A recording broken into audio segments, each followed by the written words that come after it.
अरे गोले गोले भटवा के लंबा लंबा पतवायर, लंबा लंबा पतवायर से ही तर चोरवालू काई अजाक सुहाग बाड़ै से ही तरे चोरवालू काई राजा का सुहाग बाड़ै। गोले गोले भटवा के लंबा लंबा पतवायर, लंबा लंबा पतवायर से ही तर चोरवालू काई राजा का सुहाग बाड़ै। भीतरा से निसरेनी भैया हो कवने रमबै, अहो कवने रमदई ले घोड़े कलगाम राजा का सुहाग बाड़ै।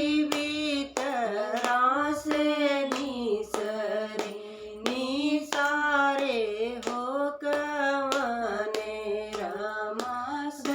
सारे हो कवने रमदई लिहले घोड़े कलगाम राजा का सुहाग बाड़ै। भीतरा से निसरेनी बहिनी हो कवनी देई बेटी हो कवनी धीरे धीरे चोर बाह पकड़ मोरे भैया भैया पकड़ मोरे भैया रे चोरवाय है जीजा तोहार राजा का सुहाग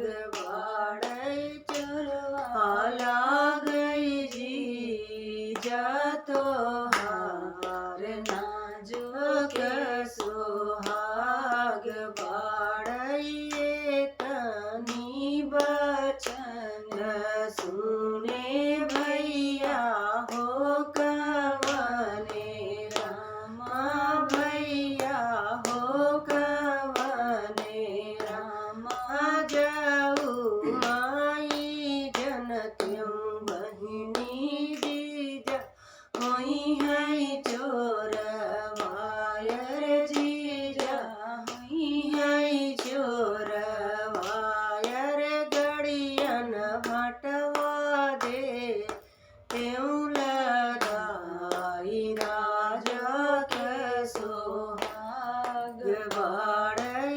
गड़ियन भटवा दे त्यों लदाई नाजुक सुहाग।